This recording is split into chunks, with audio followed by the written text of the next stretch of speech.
The second phase of the selling process begins when the salesperson and the customer have established a certain degree of rapport. One of the things that we know is that we don't ever start selling until we have become friendly with the person that we're talking to. Some people, it will take an hour to establish that rapport. In selling very expensive, sophisticated products with long life and long installation time, sometimes it will take 3 or 4 or 5 one-hour visits just to get to the point where there is enough of a relationship established so that you can talk business. For instance, in selling telecommunications equipment, smallest bill is $35,000. Equipment's built to last 10 years, runs the whole company. If the person makes a mistake, they're probably going to be out of a job. And the person making the purchasing decision doesn't understand telephone electronics. So they have to have a very good feeling for the person who's making the recommendations. And they want time to talk, to go out for lunch, to talk over coffee, to talk about 1,000 things until they feel comfortable with that person.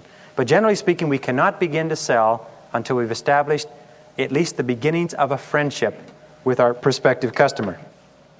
The approach or opening question we talked about before begins the first stage of qualifying the customer. The first thing we do when we call the customer up or see them is we ask them our opening question. The answer to that tells us at the beginning whether or not they're in the market for our product.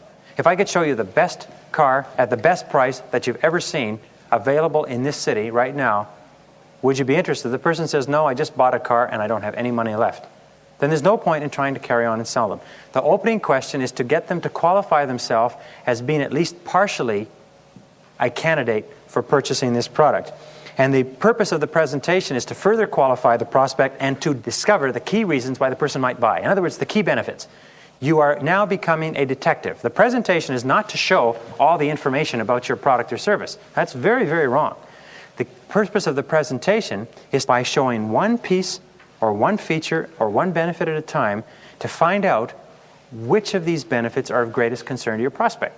That's all. And if you have 10 things listed in order of descending importance, what you consider to be the most important characteristic, then the second most, and on the second most, the person jumps up from his seat and leaps across the desk and throws their arms around you and said, bless you, thank God you've come.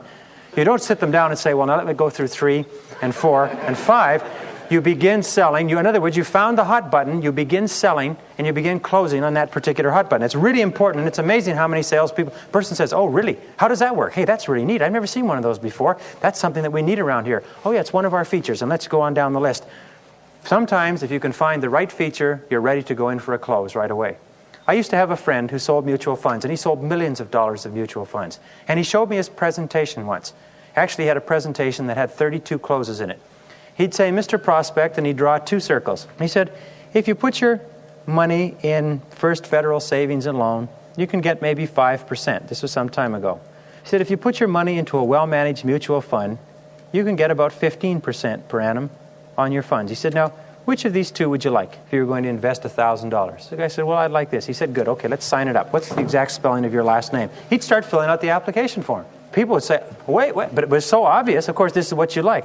And if people had money in a savings account and they were getting 8, 9, 10%, he'd say, well, how much do you get in your savings account? Well, they'd say 9%.